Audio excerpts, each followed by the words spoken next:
Welcome to RotoGrinders Today. I'm Jordan Cooper, a.k.a. BlenderHD, BlenderHD. You want to follow me on Twitter. And it's Thursday, June 27th. We got a light day on tap for you. We got only a 4-game slate, main slate, on DraftKings later today. I know there's some afternoon games. There's some little turbo slates. Obviously, you got props. Obviously, you got pick'em, but there's not much to choose from. We don't got basketball anymore. We don't got hockey anymore.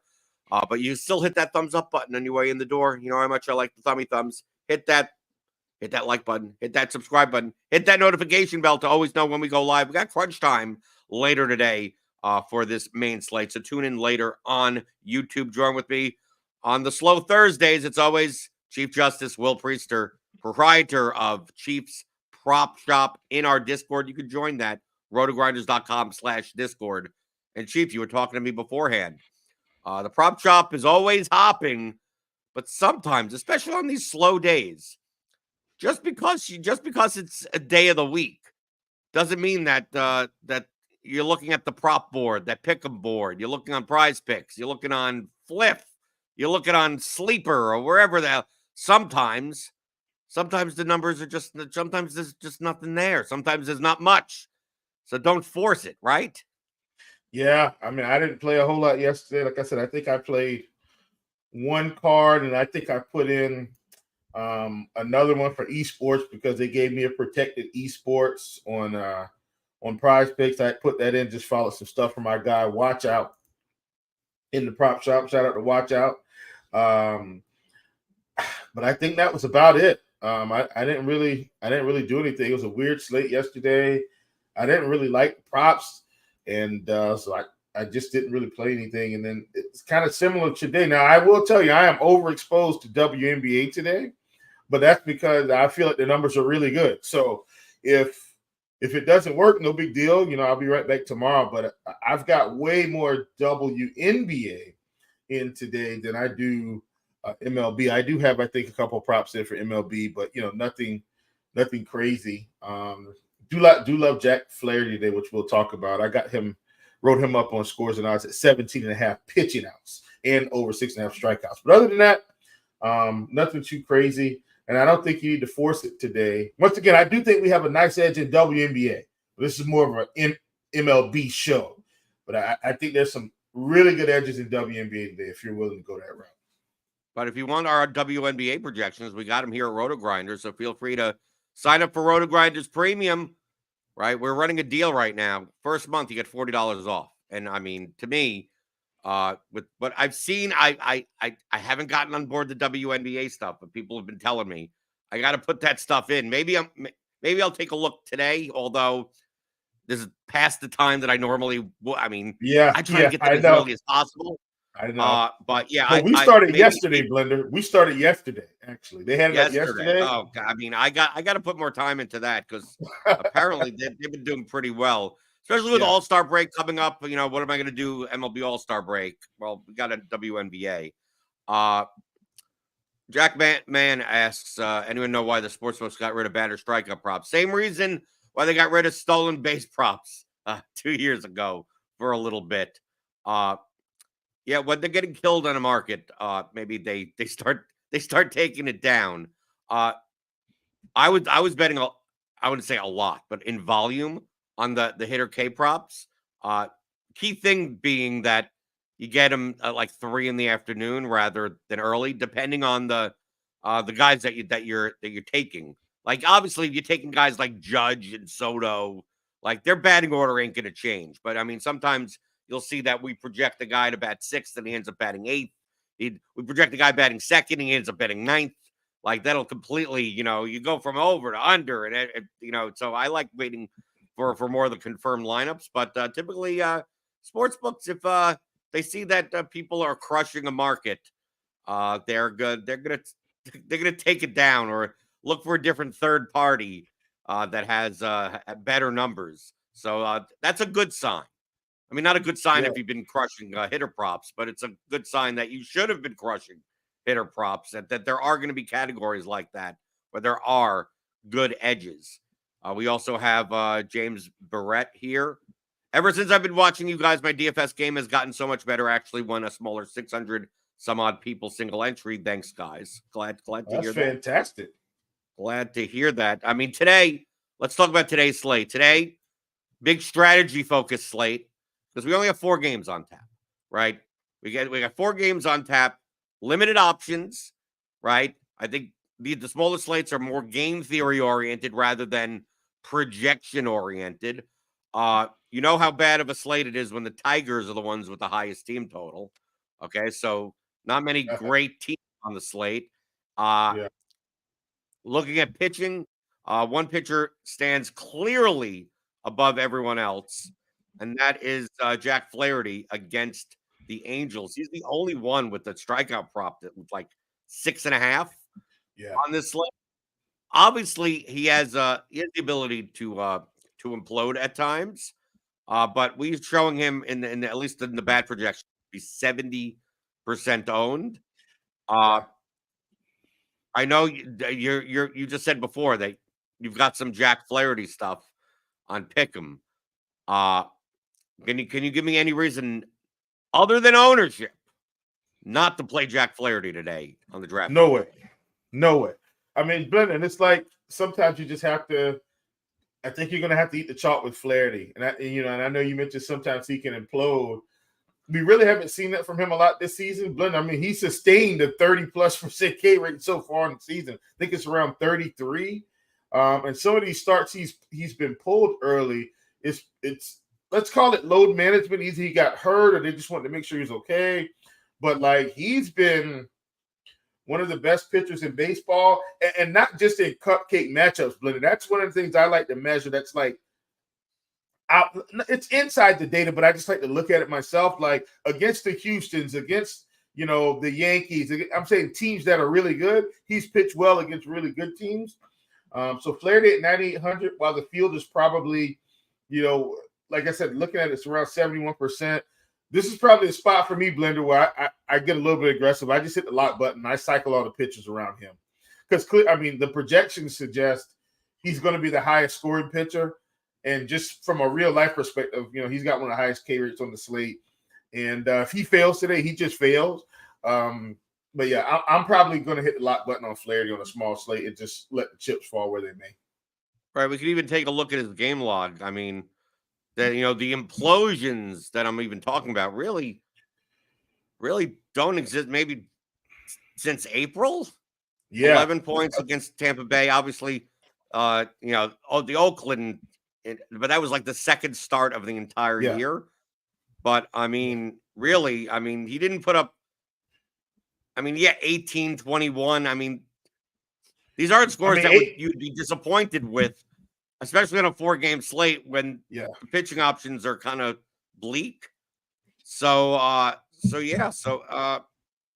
of course, with Jack Flaherty, one of the best things about taking pitching that even if he gives up a couple of home runs, a couple of earned runs, like he could strike out 8 or 9 guys. So, are you going to need 30 points from pitcher on this slate? Looking at the rest of the options on the slate, I think if Jack Flaherty gave you 20 points, he may be the highest scoring pitcher on the slate, and even if he's not, like, what other pitchers are you going to take that are going to score enough points? I mean, the next pitcher on the slate, 4 points lower projection, Carlos Rodon at Toronto, 8,600. I mean, it's not like he is the most trustworthy guy also. And Toronto is supposedly a decent hitting team. But and they're a low strikeout. Look at Rodon's start against Atlanta. He got absolutely obliterated. Gave up 5 earned runs against Boston before that. Yeah, he has some sprinkles of brilliance thrown in there, but a bunch of duds. I don't mind playing a Flaherty Rodon lineup. Obviously, you're gonna have to play maybe a little bit, cheaper stacks, cheaper lineups.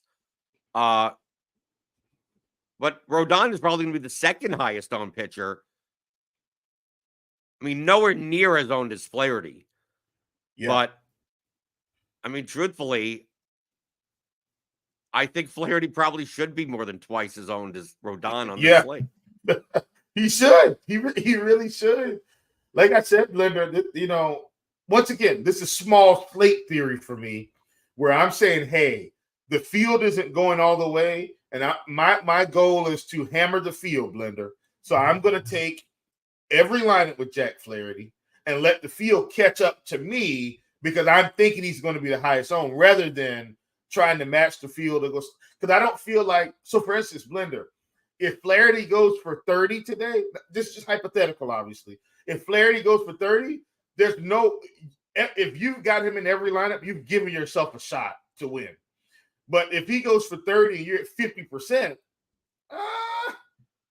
you may not get there. So, that's kind of the name of the game for me. And then in terms of my I guess my second highest owned pitcher, I really don't care, Blender. Like I don't care who it is, as long as I've got 100% Flaherty. The rest of these guys can just fill in. So we always talk about buckets on this show: the A bucket, the B bucket, the C bucket. Right? The A bucket is you're playing single entry, you're playing small field stuff. Right? It's the pitcher that's like, yeah, just start your lineup there with one of these pitchers, and you're probably fine. B are the second tier pitchers, either because of projection or ownership. And C is like you could take a flyer on, probably more in large field contests. And if they don't make a bucket, then I think you're a little bit nuts for playing them. As of right now, I would consider Flaherty to be the only A bucket pitcher. 100%. And it's quite possible maybe Ben Lively is a pitcher that wouldn't even make a bucket. But on a 4-game slate, it's almost hard for me to say that anyone doesn't make a bucket. Who would be your B bucket pitchers? What would Rodon make the B bucket? And would anyone else? We have Davis Daniel at 5,500 against Detroit. Detroit having the highest team total at 4.75. I mean, all these other pitchers seem to project about the same. So Daniel, Mikolas, Waka, Berrios, Abbott. Lively a little bit lower than that. But we have Daniel against the Tigers, who are going to be, one of the higher owned stacks today. Mikolas against Cincinnati, I'm never a big playing Miles Mikolas type of person. We have Waka against Cleveland, who I don't mind as much, but Cleveland doesn't strike out that much. Berrios has obviously a tough matchup against the Yankees. Andrew Abbott. And his K rate has come down this season, too. Yes. Berrios doesn't flash any strikeout upside consistently. Andrew Abbott, I think, has the better matchup out of this group of pitchers against St. Louis, but if you take a look at some of Andrew Abbott's games, he struck out 10 against Boston last time out. But Boston strikes out against lefties at a stupid clip. Like the lefties against Boston are like the exception to the rule this season. Righties, no way. Lefties, he has some decent starts, but he gets into trouble. He gives up. Yeah. We take a look at hits allowed. He's gonna be giving up. Yeah, you have to go into an Andrew Abbott start going that he ain't getting out of 6 innings clean. No. But at 8K on this 4-game slate, he at least makes a bucket. So out of this group of pitchers, you're playing Flaherty in 100% of lineups. Yeah, no doubt. What would you rank the other pitcher? Like if you had to put a ranking on the other than Rodon and other than Lively, like are you interested in playing Berrios against the Yankees? No. I may have to do it just because, Blender, once again, I feel like it's too small of a slate. I don't feel comfortable enough to run 3 pitchers. Let me say I've run 3 or 4 pitchers on the slate like this before. But if Berrios gets 12, that might be enough. You know what I mean? And I know Cash fan, I know you're pulling up Mikolas. He said Mikolas has been awesome. Well, it was only 2 starts. It was against the Cubs and the Pirates. On 2 starts. He's been fine. He's been fine, but Mikolas is not a strikeout guy. So we're not gonna don't let these games fool you, Cash fan. I'm not saying once again, what we've said about Mikolas over the years, if you've listened to this show, or good real life pitcher, not really great for DFS. So I'm just saying his strikeout upside isn't really that's not his game. He's a pitch to contact ground ball, fly out guy. He's not a strikeout guy. And I mean, in some of these starts, Blender hasn't he gone like, I don't know, 60 pitches in 6 innings? Like, he's been very efficient. That's positive variance flying in your way. That's not going to happen, game to game to game. Yeah, like I said, I'm not much of a Mikolas guy, but I mean, this may be the type of slate where if you get 15 points out of any of these pitchers, you're fine. You're good. Who cares? Oh, absolutely. Right? Doesn't really matter. My attitude is with these bunches of pitchers is that I probably want to play the lower owned out of the bunch. And I don't mind playing Berrios against the Yankees because they probably will be lower owned because of it.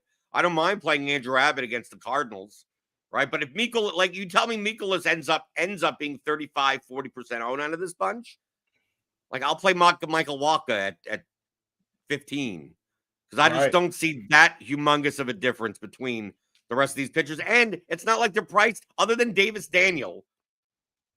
Mikolas is 7,500, Walker's 7,000, Berrios 7,700, Andrew Abbott is 8,000. They're not changing the construct of the stacks in my lineup anyway, because they're priced around the same. So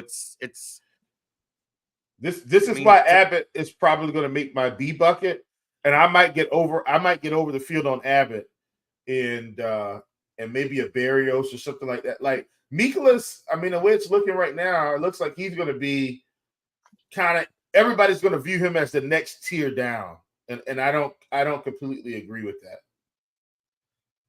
Let's talk about stacks. We got 8 of them on today's slate. We always break them down into tiers: A, B, C, D, F. Remember, the tiers are ownership adjusted, right? Not just projection, right? Just projection is pretty easy, but we want to compare that to ownership. So if a team is highly owned, they may actually get downgraded. If a team is lowly owned, they may move them up. And remember, these are 5-man stacks on DraftKings. Just because a team's in the F tier doesn't mean you can't play one batter from them. But we're talking about playing 5 from a team.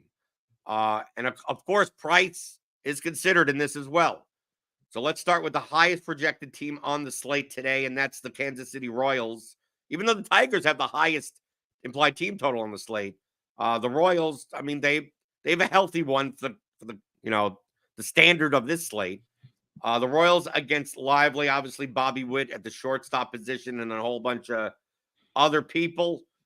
I'm assuming the Royals will be one of the top 3 owned stacks. I think there are going to be 3 stacks that are going to stand out more than others. Ownership's looking bleak right now currently, at least according to RG. I'm refreshing to make sure, Blender, but looks like they may be on the outside looking in compared to some of these other stacks. Like, nobody's above 10% right now, except Bobby Witt. And on this slate, that's pretty good if it ends up that way. Right. Well, I mean, maybe they're the 3rd highest owned, but I mean, I think they're going to be towards the top. I mean, but if you think, Will, that they're going to be maybe on the outside looking in or close to it, I mean, ownership wise, I mean, I have them as the highest projected stack. I got to put them in the 8 tier. Yeah, because I mean, right now, Blender, in terms of ownership, seeing a ton on Detroit, seeing a fair amount on Cleveland, a whole lot more than Kansas City, and seeing a fair amount in certain spots, like on the big guns from the Yankees, and then you're seeing a fair amount from the Blue Jays as well. Like, that's what I'm saying. I think the Royals may end up 4th or 5th here, which on this slate, that's incredible. Yeah, I have the Royals 3rd or 4th highest owned team. I have the Yankees. I have the Yankees as the highest. So let's talk about the Yankees. The Yankees against Berrios. Obviously, great hitting team. Pretty expensive stack. Today, in my opinion, playing Flaherty and a Yankees Tigers lineup is what I don't want to do. Yeah. Right. Is that is the stone cold chalk.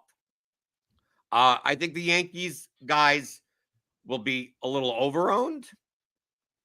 I still obviously there's only 8 teams on the slate. There's there's only so many places to go for offense. So I can't Yeah. downgrade the Yankees to like C tier or anything. But No. would But normally B be an I A think is tier fair. team. Yeah. Right. B, Yeah. and the Detroit Tigers I probably have to put there as well. Yeah. Because I think they're going to be the highest owned team on the slate because they are the cheapest. Like you could easily play a Flaherty Rodon lineup with the Tigers, and I think that is going to be a quite popular construction. I mean, they may Yeah. be more owned than they should even be. Maybe even make the C tier. Because like there's a difference between the Royals are good hitting team. Now, yes, I understand that they've been cold recently. The Yankees are obviously a good hitting team, but like the Tigers are not a good team.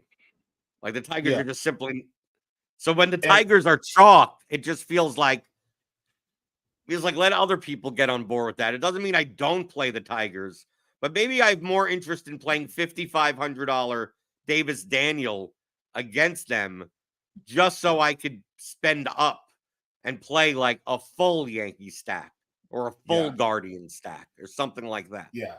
And let me say this too, Blender, about Detroit. And this will kind of tell you in general about how interesting this slate is. It's a small slate. So once again, just want to make sure we put that out there. Everybody said because it's a small slate, we've got 1, 2, 3 guys on this Detroit Tigers lineup, Blender, above 20%, 24%, 29%, 21%.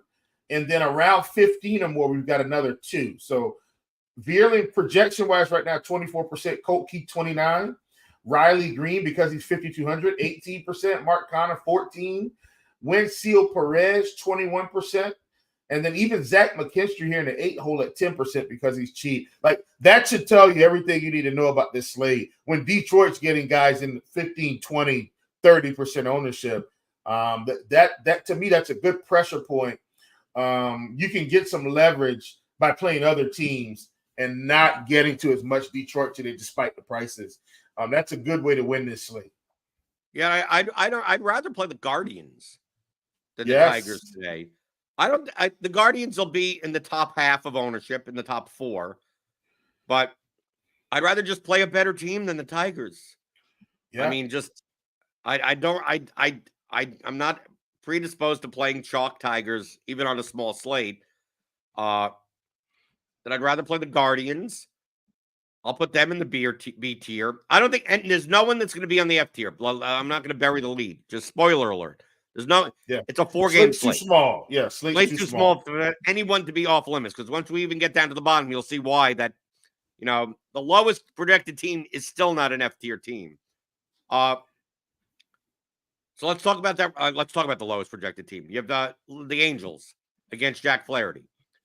I know, Will, you're playing 100% Flaherty, so you're not going to have this problem. Me playing 3 lineups, 4-game slate, the Angels are automatically a D tier because if Jack Flaherty is 70% owned, the leverage alone by playing an Angel stack is worth it the 1 out of whatever amount of times that the Angels end up being that Flaherty gets crushed on a given day. If imagine 70% of the lineups with a negative 14, while your lineup has like 78 more points. I mean, it's just I'm not saying that happens. That's unlikely to happen, but the Angels are going to be the lowest owned team on the slate, facing a pitcher that is going to be comprised in nearly 3/4 of the lineups in your contest. That leverage alone, if you choose to use it, is worth it, at least making the D tier. Yeah. And what I will say, Blender, is I'm going to talk through some of my build rules like within 30 seconds here.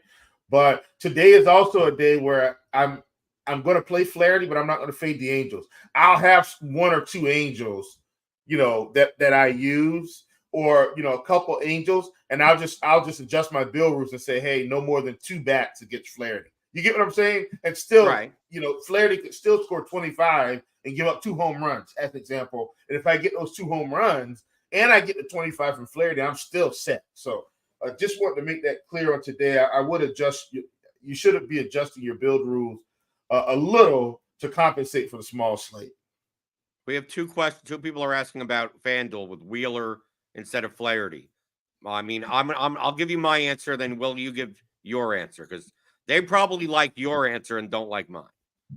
Or do you want to you want to give your No, my you go answer? ahead. My answer is really simple. My answer is like you sign up for RotoGrinders Premium, save $40 in your first month, and you just literally look at the projections. So, like, if you want to choose between the difference, like I'm not playing on FanDuel.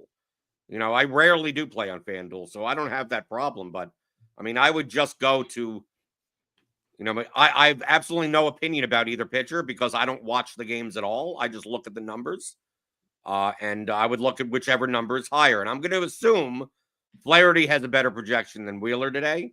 I'm just going. I don't know. I'm guessing. So outside of ownership, I'd probably play Flaherty over Wheeler. And depending on the rest of your lineup, if you're playing way too many chalky bats on FanDuel, then you'd probably play Wheeler over Flaherty because the ownership is too high. So, Will, what are your thoughts on Wheeler versus Flaherty? Wheeler actually has a better projection than Flaherty today, and he's also garnering more ownership. So my answer is Flaherty. There's Oh, a okay. So 200. the other way, There's a two. is Wheeler Yeah, more expensive than Flaherty on FanDuel? no. Wheeler's cheaper by $200, which means nothing on this slate. Right. I play Flaherty. Yeah. So right now we've got Wheeler projected for 37% and Flaherty projected for 21. Okay. I'd play Flaherty here. Just pay $200 more. Like if I'm just saying pick between those two. Right. If I'm multi-entering, Okay. Now I see because the Phillies are playing the Marlins. Okay, now I yeah, the yeah, Marlins that's have what less it than a is. 3 total. Okay, that's Yeah, the that's reason. what it If you is. would have told Yeah. me that, then it'd be like, okay, Wheeler probably projects higher than Flaherty. So yes, so Yeah, Wheeler's the chalk on FanDuel because they're including these two earlier games, the yep. Phillies game and the Orioles game. So actually, it's the other way around, right? So actually, you're getting lower ownership on FanDuel on Flaherty, and obviously on DraftKings you can't play Wheeler. So if you're playing on both sites and you want to have a little bit of a diverse type of thing, just if you'd be doing 100% Flaherty on DraftKings and 100% Wheeler on FanDuel, and if Flaherty does well, like really well, and beats Wheeler, your FanDuel lineups are probably not going to do as well, but you got everything taken care of on DraftKings. As Will is frozen. We'll be back. Don't worry. Okay, let's talk about the other stacks. We got 1, 2, 3. We got 5 on the board. Will be hopefully unfrozen at some point. I know it's not me. We got the Cardinals against Andrew Abbott. We got the Reds against Miles Mikolas. We got the Blue Jays against Carlos Rodon. These are going to be on the bottom half of ownership, but not nearly as low owned as the Angels. Where I would put these stack, I mean, I don't think any of these are B stacks. Obviously none are F. I think I think the Reds may be the lowest owned out of these 3 teams just due to price. We take a look at well, that's SimLabs. Let's take a look at starting lineups. Let's take a look at the Reds. We got Ellie De La Cruz. Okay, maybe not. I mean, you could build these. Hey, Will, you're back. Okay, we're Yeah. talking about the Cardinals, the Reds, and the Blue Jays. So these are like the tier 2 teams on this slate. Not as bad as the Angels. The Reds, because of Ellie De La Cruz, is like the most expensive, but the Cardinals and the Blue Jays. I mean, the Cardinals, you got Contreras at 5K, but you got cheap people in here to build a stack with. The Blue Jays, they're not as. George Springer's down to 3,600. Maybe he should be. You got. This is a cheaper stack. The team totals aren't that great. How I would put it, I would put the Cardinals on the D tier out of this group. I would put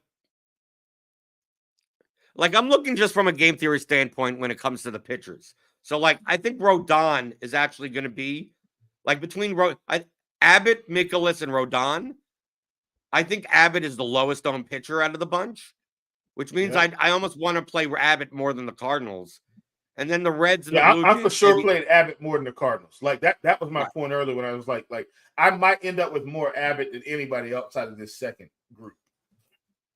And then I think that the Reds and the Blue Jays make the C tier just due to leverage, because I think Rodon and Mikolas may be 30, 35% owned on this slate. They would normally be D tier on this, and then they just bump up to the C tier just due to like the Tigers being on the same tier as the Blue Jays and the Reds are all because of ownership. Tigers being way too overowned, while the Blue Jays and Reds may be underowned just due to the fact that on DraftKings you have to play two pitchers. And I think the top SP2s on the slate are going to be Rodon and Mikolas. Yep. I agree. I agree 100%. Yep. So anything else on the slate? I mean, it's quick. It's only 8 games. You got any pick 'em stuff? I mean, I know the board may be light today, but it's 11:30 also. So even if the board was light, it's way lighter now. Yeah. If you can still get Barrios at 5 strikeouts across some of the pick'em sites, I was taking less than that projection. So I mean, if you can get that, he's bumped down to 4.5 most places now. But if you can still get it at 5, I would take that. But mostly, Glenda, I mean, like I said, I'm not really playing too much MLB today. We'll have a big slate tomorrow, and I'll have tons of options. WNBA, if you guys are in the WNBA, if you can get Alana Smith at 12 points or more, we're taking less than that projection. That's a big one for today. Our RG projections have her around 10, and she's typically someone we get the under on a lot, and that's what I was saying, Blender. Yesterday we got it at 13, so that's what we're saying. But at 12, it's still good. I mean, RG projections have her at 10. We've taken the unders on most of the Minnesota Lynx players. So they've got a couple of them at 3.5. So we took less than that for McBride and Collier at 3.5. And then Courtney Williams, you can get her at 6 assists some places and 5.5 others. On the underdog, you're getting her at 5.5, but for a boosted multiplier blender, and you're getting her at 6 on Prize Picks. So, there's value on both sides of that. So I took less than 6 on Prize Picks and less than 5.5 for underdog to get that extra multiplier. But yeah, those are some of the things we're doing for WNBA. But my favorite today, absolutely hands down, be Barrios, less than 5 strikeouts. If you can still get 5, he's 4.5 most places now. And people love those home run props. So I'll give out one that I got today. Obviously, this all comes from the bat projections from Derek Carty. So if you want to sign up for RotoGrinders and purchase the add-on for the bat projections, you could look at the same stuff that I'm looking at. Assuming he makes the lineup today, coming back, Michael Massey, home run for the Royals, plus 750, and that's currently available at BetMGM and Caesars. That price. Remember, don't go on FanDuel and get it at like plus 620 or something. Go get it at the best place, right? It's because at plus 620, it's probably not. Well, at plus 620, it actually may be a slight edge. But I'd much rather get paid 7.5 to 1 than 6 to 1. So always make sure you're getting the best price, getting the best number. So Will, you got what other stuff you got coming up? Are you going to be on Crunch Time later? What are you doing tomorrow? We only see each other once a week. Tell me what's going on. Yeah, I will be on Crunch Time tonight, and then I've been doing a lot for Boom Fantasy over the past couple weeks. So I'll be doing some Boom Fantasy content tomorrow. I'll be on the morning grind tomorrow with Stevie, and then that's pretty much it for my week. Then we'll be rolling to next week. I'll be on the morning grind again for Monday, but yeah, that's it. That's how I'm closing out the month. And tomorrow I'll be on with Squirrel Patrol. We'll be talking about the UFC 303 card on DraftKings. Now this is a good fight, right? This is a good one. This is a good card, right? Well, I mean, it was the McGregor Chandler card, but I mean, it's Yeah. Okay. completely I changed got you. around. We got Pereira, Prohaska, we got Ortega, Lopez. Actually, from an overall standpoint, I actually think it's a better card than it was, because the Okay. card the way it was before was kind of like the McGregor fight, and then like, okay, it's not like a step down, and then just a whole bunch of fights. But obviously, they had to bolster this card with the McGregor fight being, that's who knows when that's going to happen. So we'll Gotcha. be talking about it's 13 fights as of now, so that's pretty decent. Better than 12 for a lot of pay-per-view cards. So me and Squirrel Patrol will be on tomorrow to talk about it. And hit that like button on your way out the door. Hit the thummy thumbs. Give me those thummy thumbs. Tune in later. Like I think 6:40. Late, you'll see the thumbnail for crunch time. Will be on. Roth will be on. I don't think there's any weather issues we need to worry about. But he'll always give the updates then. And yeah. So subscribe to the channel if you're new here. And I'll be back tomorrow, like I always am, Monday through Friday, 11 o'clock Eastern, talking about all things you're thinking about in daily fantasy, props, and pick'em on RotoGrinders Today.